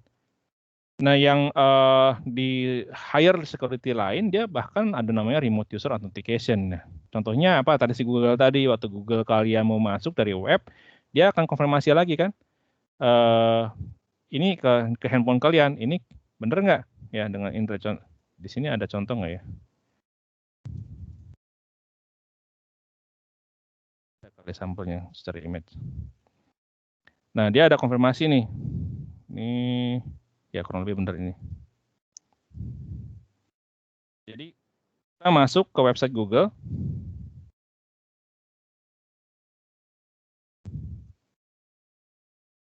Masuk ke website Google sini, kita login gitu pakai browser dari komputer atau dari handphone. Pada waktu dia masuk, kita udah tahu user emailnya, udah tahu passwordnya. Ya, keluarlah ini nih, di verify. Nah, di handphone kita keluar ini nih. Ada yang mencoba masuk menggunakan email kamu, kan? Ini kamu atau bukan? Ini kamu. Kalau kamu tekan yes. Kalau bukan, it's not me. Kita reject. Maka by default dari sini dia akan balik lagi ke Google. Dia bilang apa? Ini bukan kamu. Nah, kalau misalnya kita mengaktifkan two-step verificator kayak si Google ini, ya kan ini kan remotely ya. Ini kan ada di handphone kita. Dimanapun kita berada, asalkan ada internet. Bisa. Tapi kalau misalnya nggak ada internet, basically udah nggak bisa join. Jeleknya itu. Tiba-tiba kita butuh akses di sebuah komputer teman kita nggak ada internet, mau pakai email kita, nah nggak bisa. Kenapa? Karena tapi ya nggak ada internet ya bisa akses email juga by default ya. Karena kalau kita nggak allow ini by default kita nggak bisa masuk ke Gmailnya kalau lebih kayak gitu. Ya. Ini kan dilakukan sama kita remotely dimanapun kita berada ya, karena di handphone yang kita ke handphone kita. Ya.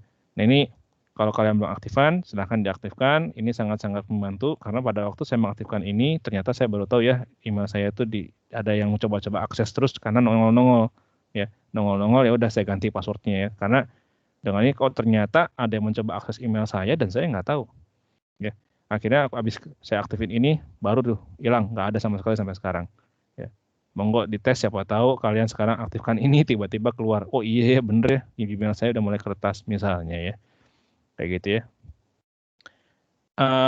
Authentication over network, the internet or communication link is more complex ya. Tentu aja semakin kompleks sekarang dengan ada internet juga semakin kompleks. Additional security threat such as eavesdropping, ya, menguping, capturing a password, relying on authentication sequence has been observed ya. Jadi semakin monitornya harus semakin kompleks ya tadi ya. Begitu ada mau masuk ke Gmail di handphone kita harus verify dulu. Gitu kan. Nanti kita bisa atur juga tuh di si Gmailnya handphone mana yang boleh verify, mana yang tidak. Generally rely on some form of a challenge response protocol to encounter threat ya. Jadi kalau kita nggak masuk terus muncul notifikasi itu, kita mulai curiga ini kok ada yang mencoba mengakses email saya ya gitu kan. Padahal saya nggak ngapa-ngapain loh. Nah itu mulai curiga ya kan. Kecuali kalian share password kalian, saya ada main sebuah game, saya minjem akun teman saya untuk dimainin ya. Nah itu biasanya tapi saya izin dulu gitu kan. Tolong dong di yes ya, ini saya mau pakai akunnya. Oh oke. Jadi dia tahu. Tapi kalau saya nggak izin ke teman saya kan teman saya mulai curiga kan. Kok ada yang mau akses akun saya tapi saya nggak pernah mau akses. Tapi kan saya nggak lagi akses. Nah kurang lebih kayak gitu ya teman-teman. Ini remote user authentication ini banyak dipakai juga untuk beberapa misalnya mau masuk ke data center ya. Pada waktu kita udah tapping kartu kita, dia nggak langsung kebuka, ada adminnya lagi ngelihat, dia oh bener dia dari CCTV, dia harus klik yes baru pintunya kebuka. Itu beberapa yang tier 4 di luar negeri udah seperti itu ya. Walau nggak hanya sama retina doang, nggak hanya fingerprint, tapi udah ada adminnya juga ngelihat, oh ini bener si Indra nih. Dia harus kelihatan mukanya bukan si Indra gitu ya, baru di allow kayak gitu. Ya. Access control principle. Nah, tadi kita ngomongnya user authentication. Sekarang kita mulai masuk ke akses kontrolnya. Apa sih yang harus dikontrol? Apa yang harus dijaga? Sebentar, saya minum dulu.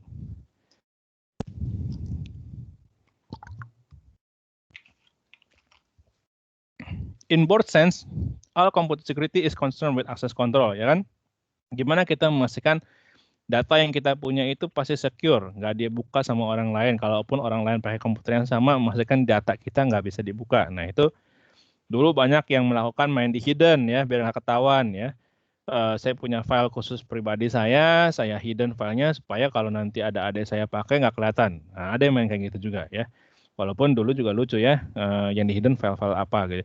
Nah di RFC itu singkatan dari request for comment itu dia kayak sebuah apa ya bukan dokumentasi ya dokumentasi lah ya dari diskusi bersama para internet society untuk menghasilkan sebuah output gitu ya. Setelah diskusi bersama-sama menghasilkan sebuah output, dia tuh jadi sifatnya kayak kalau ke library itu kayak indeks kayak namanya kayak kalau kalian mau cari buku dari indeks gitu ya. Jadi dia ada standar-standarnya gitu ya, penamaan-penamaan yang akan commonly dipakai sama internet society gitu ya. RFC mendefine security computer itu sebagai measure the implement and assure security service in computer system, particularly those that assure access control service ya, yang berhubungan sama access control service-nya ya. Ya, kita bisa masuk ke aplikasi, tapi kan kita harus kontrol user ini harus bisa ngapain, kayak gitu kan. Jadi dia user ini udah authenticate ya kan, masuk dia masuk, tapi pada waktu dia mau masuk ke aplikasinya dia ada authorization-nya gitu ya. Di sini gambarnya security administratornya nggak harus tiap hari menginput ya, tapi dia menginput satu kali, role-nya dia sebagai student di sini diinput. Nanti kalau saya masuk sebagai student ya akses kontrolnya saya sebagai student fungsinya, menu-menu yang kebukanya sebagai student. Tapi kalau di sini saya role-nya sebagai lecturer, maka menu-menu yang kebuka di sini adalah sebagai lecturer gitu ya. Nah, ini ada auditingnya, ya kan? Kayak kalian masuk ke OL Binus ADCID itu kenapa sih harus diauditing? Login kapan, bukanya apa? Karena ketika kita ada keluhan terhadap aplikasi, saya submit tugasnya telat nih, kenapa? Karena kemarin buka-buka nggak bisa. Nah, itu bisa kita biasanya verifikasi gitu ya. Ini bisa masuk kok sampai ke forum, bisa ngeklik kok, forumnya diklik kok, tapi kok dia bilang nggak bisa masuk aplikasi. Nah, itu kita verify lagi ya. Karena ya OL mungkin jarang ya, reguler ya. Kita kan banyak ya, 36.000 mahasiswa satu BINUS. Ada aja selalu yang gitu ya, ngakal-ngakalin ya dengan segala ini yang dia punya ya. Jam komputer lah dimundurin, di screenshot gitu ya. Nah, itu ya namanya juga anak muda ya kan. Nah, ketika kita memberikan akses, kita tuh ada beberapa kriteria gitu ya. Apa sih yang harus dilihat? Biasanya either subject, object, atau access right-nya. Kalau kita ngomong subject, dia biasanya kategorinya ada owner, group, atau role ID gitu. Kayak dia di mana nih? Misalnya ada aplikasi yang kita mau nempelin di grup. Jadi kalau orang ini masuk ke grup itu, by default orang itu bisa langsung membuka aplikasi itu, ya kan? Itu subject. Ya. Kalau kita ngomong by object, ya, a resource to which access is control, ya, entity used to contain and or receive information. Jadi objeknya dia siapa dia, gitu ya. Misalnya kita mau masuk ke mau meminta data, ya. Kita meminta data nih. Waktu kita meminta data, misalnya contohnya di BINUS tuh di tim saya tuh suka ada request gitu, request permintaan data. Yang minta datanya siapa? Yang emailnya kok pakai email BINUS ACID ya? Email BINUS ACID kan bukan email staffnya BINUS gitu. Kalau kayak staff itu BINUS pakai email binus.edu, mahasiswa dosen menggunakan ACID. Nah, kalau mau minta data itu harus menggunakan emailnya .edu. Kalau misalnya tidak menggunakan binus.edu, kita reject. Kita tidak boleh menggunakan data ke email BINUS ACID. Karena itu bukan. Nah, jadi kalaupun ada student mau melakukan skripsi, mau melakukan atau S2 melakukan tesis, dan dia minta data, dan ini memang sudah dia bersama jurusan, maka jurusan harus informasi dulu ke layanan kemahasiswaan, nanti layanan kemahasiswaan yang email ke kita, nggak langsung dari si studentnya langsung ke kita, gitu ya, itu nggak boleh, ya, itu objeknya apa nih, yang mau receive informasi ini siapa, gitu ya. Kemudian access right describe the way in which the subject may access the object, ya, mau aksesnya kemana. Nah ini salah satunya kalau kita nanti di server adalah siapa yang boleh read, siapa yang boleh write, siapa yang bisa execute, siapa yang boleh delete, siapa yang boleh create, dan siapa yang bisa search. Nah ini diatur semua, ya. Contohnya apa? Contohnya OneDrive kalian. Kalau kalian aktifin OneDrive, ini kebetulan saya aktifin OneDrive ya. Nah ini kan ada di OneDrive-nya saya ya, materi ini ya. Kemudian saya mau share nih materi hari ini. Kita share. Nah, di sini kalian bisa menentukan ketika dia di-share ke orang itu, dia statusnya apa? Oh, view only. Ketika dia view only, maka by default, ini kita bisa atur ya. Ini specific people, terus apa nih? Kalau allow editing, dia bisa edit. Kalau dia nggak allow editing, berarti dia view. Block. Downloadnya di block nggak? Oh, block deh. Nggak boleh download. Maka ketika dia mencoba download, dia bilang nggak bisa. Kita hanya bisa lihat secara online. Ya. Nah, ini kalau kalian mau sharing informasi yang sifatnya bisa di-view secara online, tapi kalian nggak mau orang itu mendownload, bisa mengaktifkan ini ya. Begitu ini di-apply, saya tinggal cari orangnya siapa yang mau. Nah, saya masukin nomor siapa nih yang mau gitu ya. Masukin, ya tinggal cari orangnya. Ya, ini kebetulan nama saya, nanti saya send. Nanti saya send ke orangnya terima email dari linknya itu, dia bisa view tapi nggak bisa download. Tapi kalau ini karena ownernya saya send ke saya, pasti nanti nggak bisa ini ya. Kalian bisa coba-coba sih ngetes ke teman kalian ya, nge-share materi, tapi melalui OneDrive yang kalian punya gitu ya. Nah, saya OneDrive juga saya pakai ini buat backup ya teman-teman. Kalau misalnya laptop saya ini hilang, saya nggak terlalu pusing. Kenapa? Karena rata-rata file saya ada di OneDrive. Dan enaknya OneDrive adalah lebih besar kapasitasnya daripada laptopnya saya, ya kan? Ya itu jadi menghemat space laptopnya saya juga gitu ya. Nah, ini access right ini sangat nanti akan banyak dipakai kalau kalian menggunakan Unix atau kalau kalian menggunakan Linux ya. Windows cenderung nggak banyak, tapi di Unix sama Linux itu akan banyak. Nanti kita akan bahas di belakang. Terus ini jam berapa by the way ya? Udah jam 2. Discretion access control, DAC ya.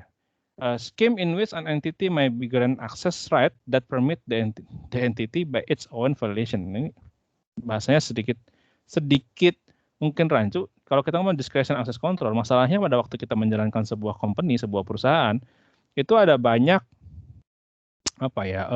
kita manajer.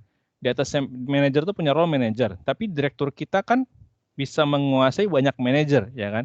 Di sinilah terjadi DAC ya.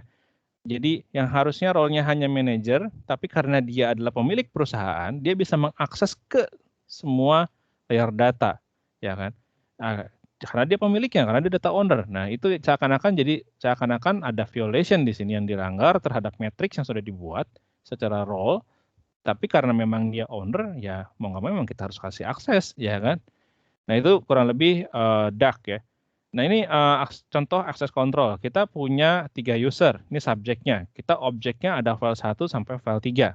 Objeknya. Ya, user ini bisa akses kemana saja. Di sini kita udah lihat, oke, kalau dia own, udah pasti dia bisa read-write. Ya kan? User A own terhadap file 1 dan owner terhadap file 3. User B owner terhadap file 2. Dan user C owner terhadap file 4. Ya. Sisanya adalah user B hanya bisa read terhadap file 1, hanya bisa write terhadap file 3. Ada loh ya teman-teman yang bisa nge-write tapi nggak bisa nge-read, ada. Jadi dia harus ngedit tapi nggak bisa nge-read, ada. Terus ada dia hanya bisa read di file 4. User C bisa read-write terhadap file 1, bisa read terhadap file 2, dia tidak bisa melakukan apa-apa pada file 3. Dan user A tidak bisa melakukan apa-apa pada file 2 dan juga pada file 4. Nah, ini akses matriksnya. Kadang-kadang di ujian suka keluar kayak akses kontrol strukturnya gimana? Nah, akses kontrol struktur itu bisa dibagi menjadi 2, mau dari si subjeknya atau mau dari si objeknya. Kalau kita ngomong dari subjeknya, user A itu bisa mengakses ke file 1 dengan posisinya sebagai owner dan juga dia bisa read dan dia juga bisa write gitu ya. Dan dia juga bisa akses ke file 3 ya. Posisinya gimana? Boleh nggak file 3 di sini, file 1 di sini? Sah-sah aja sih teman-teman, nggak harus file 3 dulu baru file 1, enggak ya, tapi terlepas daripada file mana dia harus ada panah ini ya. Gitu ya. Ini dari subjeknya. Terus kayak B, dia bisa ke file 1, 2, 3, 4, tapi kan posisinya file 1 cuma read, file 2 sebagai read-write, file 3 hanya write, file 4 read aja. User C, file 1 read-write, file 2 read, file 3 dia nggak ada apa-apa, jadi nggak ada tulis gambarnya. Terus file 4 dia owner, read, sama write. Nah, kalau kita ngomongin dari objeknya, ini ya, dari objeknya nggak di sini ya baru si usernya siapa? File 1 bisa diakses sama siapa saja, bisa diakses sama si A sebagai owner, bisa si B sebagai reader, dan C sebagai read-write. File 2 bisa diakses sama si B sebagai owner, dan bisa diakses sama sebagai C. Sementara si A nggak bisa akses ke arah file 2. Ya. Begitu juga sama file 4, si A nggak bisa akses terhadap file Ini nggak ada A ya, file 4. Di file 3, si C nggak ada akses terhadap file 3.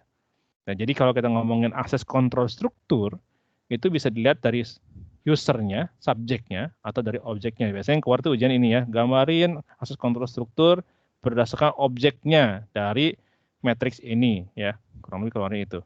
Biasanya di OS tuh suka keluar ya.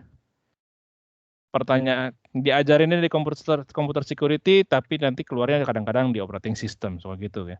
Nah, Unix file access control. Nah, kalau kita ngomong Unix atau Linux, dia biasanya menaruh sebuah file itu ke indeks ke inodes ya. Jadi inodes ini kayak file ini tuh ada di blok mana, bagian hard disk mana, itu di inode ya.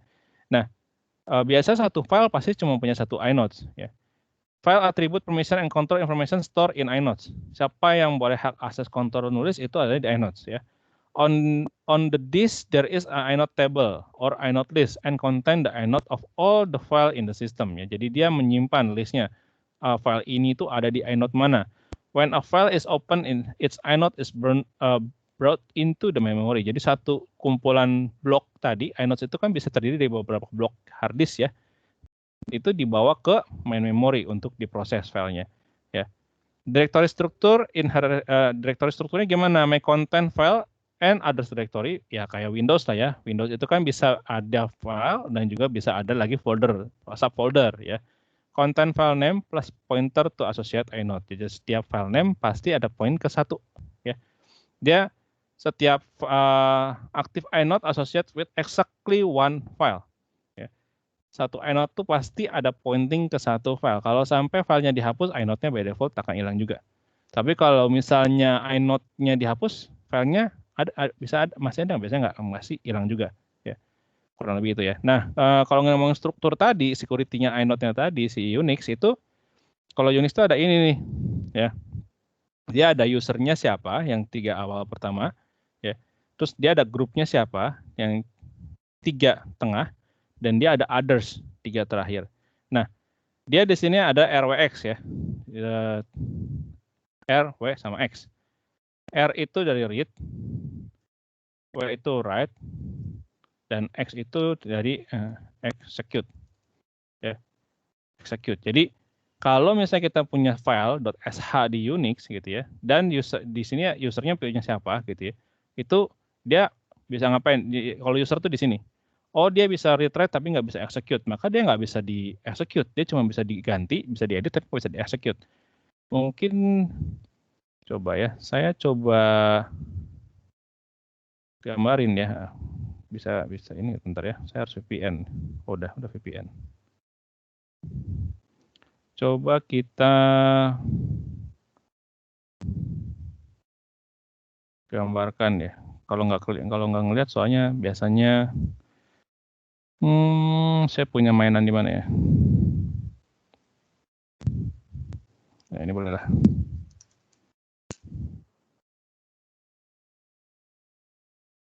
Nah, ya. Zoom. Ini di Linux ya. Kalau kita lihat di sini, untuk musik ini ada ke biru biasanya directory. Coba kita masuk ke backup ya. Ada filenya nggak ya? Nah, kebetulan ada. Oke. Nah, biasanya kalau di ini kebetulan nih file nih. Ini udah file. Tadi directory ya. Ini filenya nih.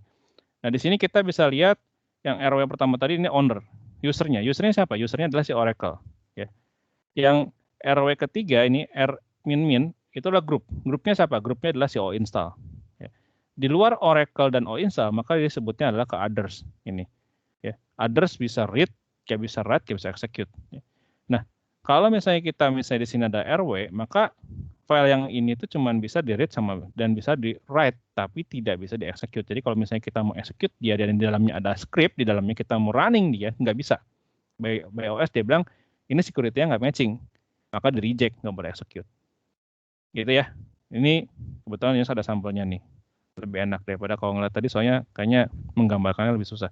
Tapi kalau nanti kalian udah main Linux, kurang lebih udah gambarannya di sini ya, RWX. Nanti cara gantinya itu udah pasti ke Linux ya. Kalau kita bahas ke sini terlalu dalam, nggak cukup waktunya. Nah, setiap file pasti belong to specific group, kayak ya. Udah bilang ke user, pasti bilang ke specific group, dan dia ada 12 bit protection. 12 bit protection itu ini. Ya, si RW tadi. The owner ID, group ID, and protection bits are part of the file inode. Jadi ini nempel ke dalam si inode-nya tadi, ya security-nya. Oke. Ada pertanyaan sampai sini teman-teman? Atau pusing?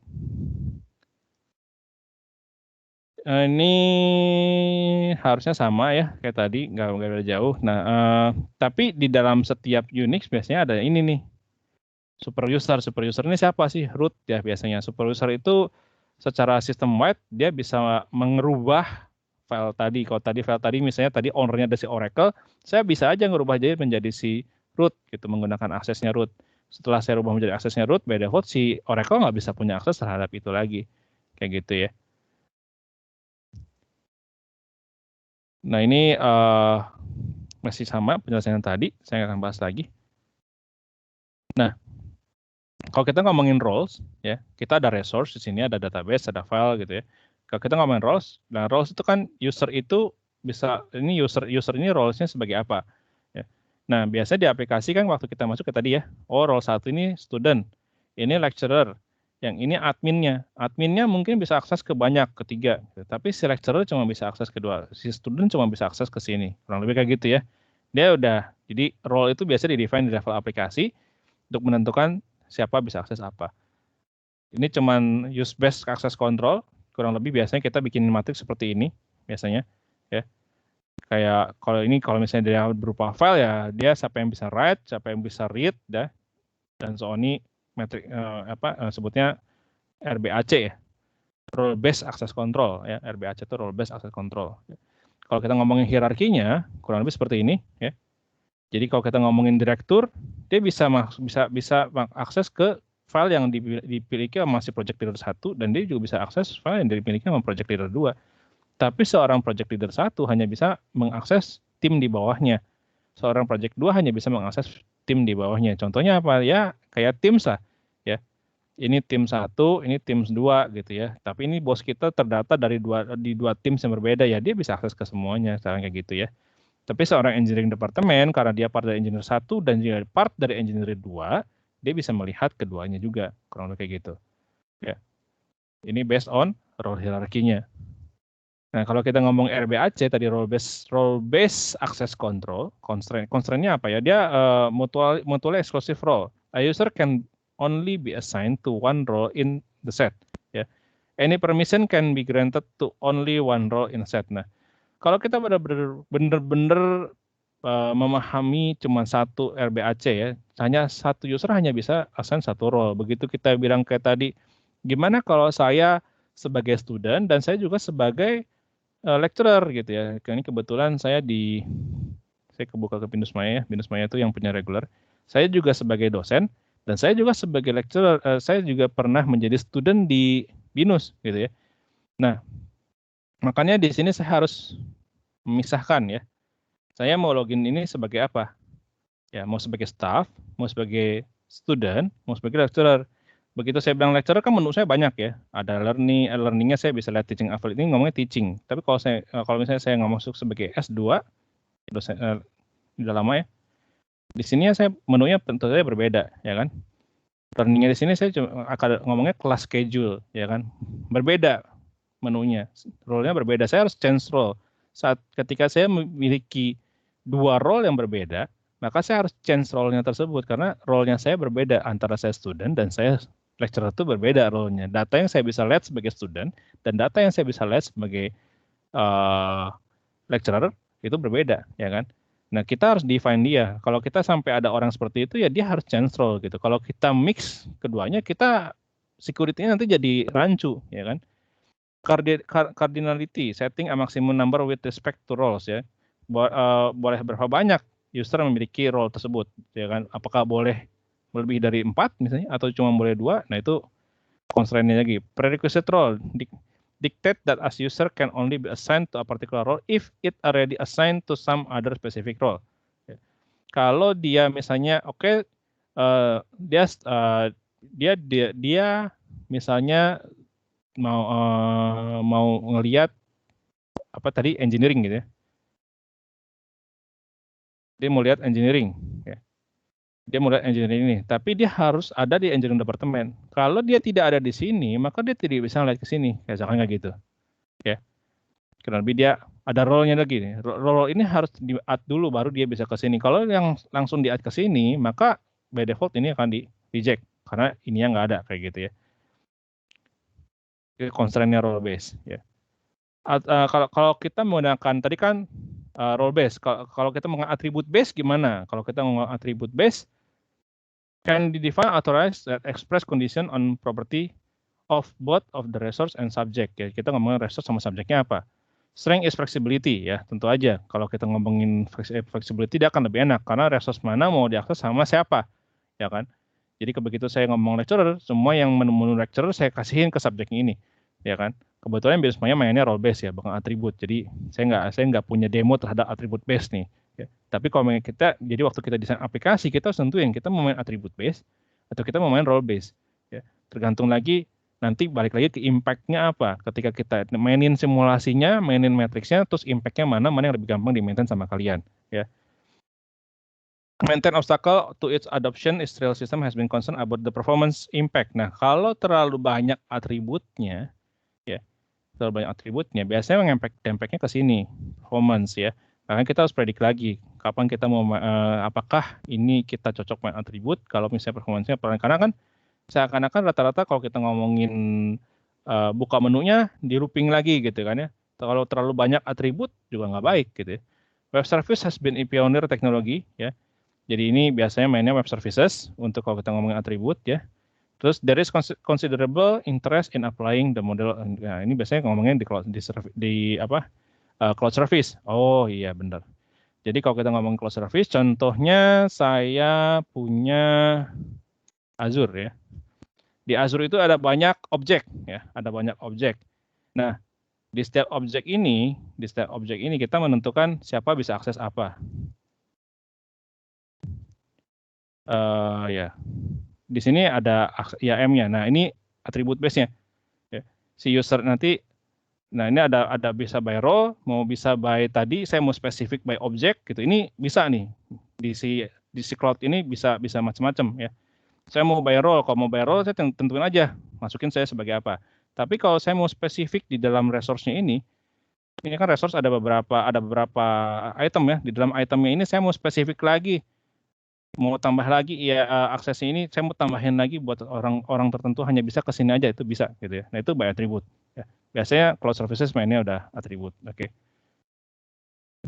Atribut based model atribut dia ngomongnya ada subjeknya apa, objeknya tadi apa, terus environment-nya apa. 3 ya. Which is kalau kita ngomongin subjek, dia siapa, dia bisa ngapain aja, dia masuk kemana gitu. Kalau kita ngomongin objek kayak tadi ya, oh oke, saya punya servisnya SQL Azure itu mau diakses sama DBA gitu kan, dia based on object, berarti semua nanti ketika ada SQL dia by default DBA akan bisa akses. Environment attribute describe the operation technique and event situational environment or context in which the information access occur. Biasanya ini tergantung sama siapa boleh kemana. Mungkin lebih cocoknya mungkin kayak model siapa yang boleh akses ke ruang data centernya misalnya, environment-nya. Apakah semua staff boleh atau hanya misalnya supervisor ke atas.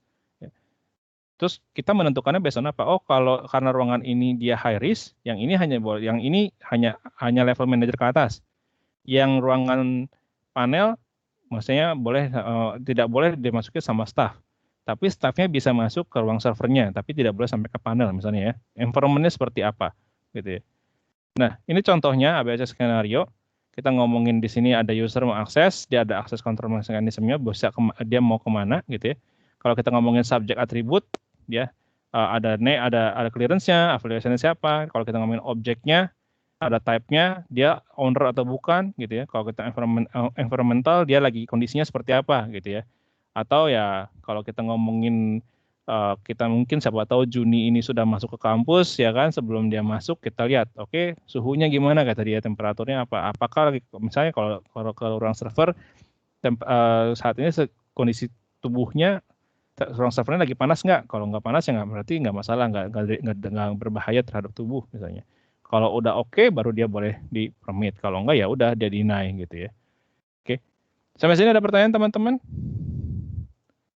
Saya lakukan absensi dulu, takut lupa. Ada pertanyaan?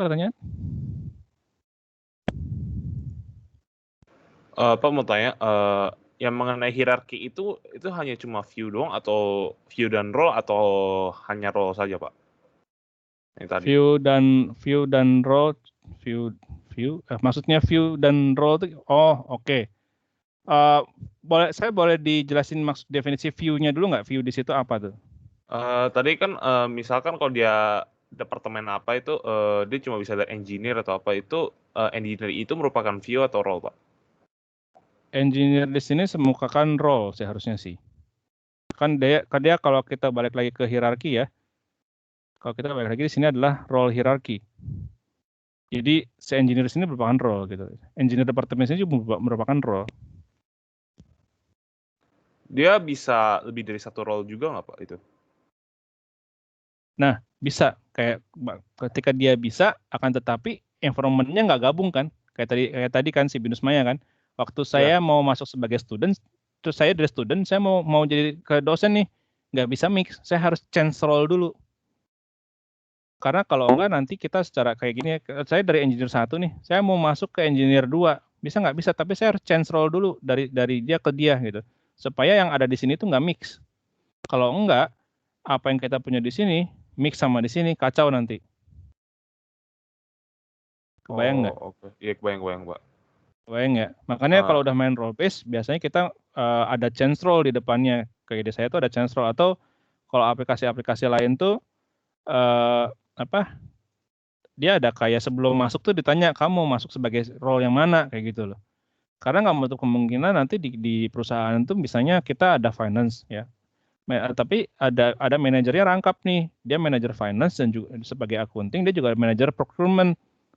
Itu kejadian juga pasti banyak sih biasa di perusahaan. Nah, ketika dia mau masuk ke aplikasi itu, dia role-nya sebagai apa? Karena kalau nggak bisa di mix gitu biasanya. Karena terkait security tadi, karena desain aplikasi yang kalian kan based on role tadi kan. Kalau role-nya tadi kalian twist satu, berdampak ke semua masalahnya ya kan.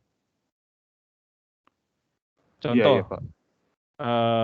Saya sebagai dosen, saya bisa langsung ke forum mahasiswa. Berarti kan semua dosen akan bisa langsung masuk ke forum mahasiswa. Padahal ada dosen yang bukan mahasiswa BINUS, ya kan?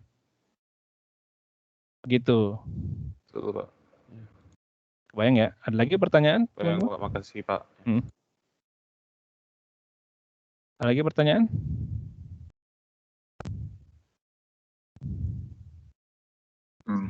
Tanya, Pak. Ya, tapi sedikit di luar materi. Kan tadi di awal Bapak sempat bilang ada autentikasi itu yang bukan yang biometrik ya. Nah, kalau yang bukan biometrik kan kalau ketahuan atau bocor bisa diganti. Nah, kalau biometrik cara nge-tackle-nya gimana tuh kalau sampai ada kebocoran? Biometrik basically rada susah ya, karena begini, kalau kan kita kalau nonton film-film banyak ya suka ada fingerprintnya kita diambil gitu ya. Habis megang gelas diambil. Itu kalau biometrik udah diambil, kita nggak bisa mengganti fingerprint ya kan. Misalnya kita fingerprintnya saya dipotong, diganti, nggak bisa kan teman-teman. Cara berubahnya gimana? Cara berubahnya mungkin kita mengganti. Kalau dulu saya pengennya gini, jempol saya kok ada yang pakai, kok saya nggak pernah pencet hari itu. Supaya kita enak gimana? Saya ganti deh jadi kelingking. Jadi untuk akses sana saya nggak lagi pakai jempol gitu, saya pakai. Nah biasanya kita makanya kalau udah main biometrik saya nggak rekomendasi kita ini ya ngedaftarin semua fingerprint, nggak. Jadi di handphone kita tuh sekarang pakainya jempol atau pakainya telunjuk gitu ya. Tapi tiba-tiba kita merasa kok ada yang buka nggak pakai ini saya ya. Nah kita ganti, kita hapus semua yang telunjuk sama jempol, ganti ke jari tengah. Akhirnya mempersulit sih, tapi kita nggak bisa mengganti iris ya. Iris mata semotoan saya sampai sekarang nggak bisa diduplikat ya semotoan saya. Jadi kalau dia mau pakai iris, dia harus nyongkel mata kita sih seharusnya. Nggak ada tuh yang irisnya bisa dipakai lensa itu nggak jalan teman-teman, karena iris tuh berbeda sama softland, nggak sama. Dia kalau mau pakai iris dia harus nyongkel mata kita, dipakai ke sana. Dia nggak bisa diduplikasi sih iris semotoan saya. Tapi ya balik lagi di film-film kan suka ada yang bisa gitu ya, tapi pengetahuan saya nggak bisa, dia harus congkel. Kalau yang modelnya dipotong kepalanya dideketin itu memang bisa, karena dia matanya dia gitu.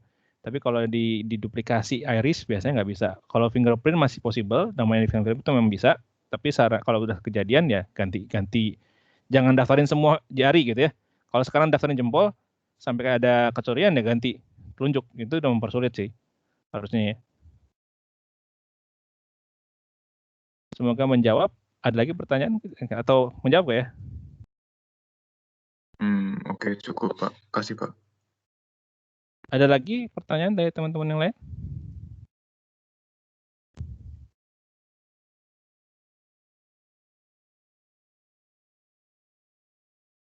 Nggak ada.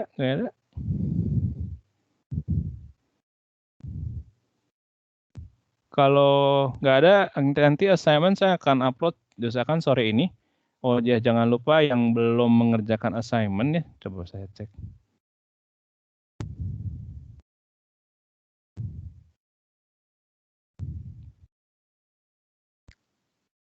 Yang hari ini belum semua turn in ya, masih ada 3 lagi. Pastikan yang 3 hari ini deadline ya, yang kedua. Jadi saya nanti submit lagi hari ini, deadline-nya sama minggu depan ya, di jam yang sama di 11.59 PM. Oke. Kalau nggak ada dari saya sudah selesai sih teman-teman. Kalau nanti ada pertanyaan lagi bisa langsung monggo dari ini ya, di chat di Teams aja. Nanti saya usahakan pasti reply juga sih di sana kalau ada pertanyaan. Paling dari saya itu aja sih teman-teman. Terima kasih ya. Have a great day. Keep safe ya. Terima kasih Pak. Iya. Terima kasih. Terima kasih, Pak. Terima kasih, Terima kasih, Pak. Pak.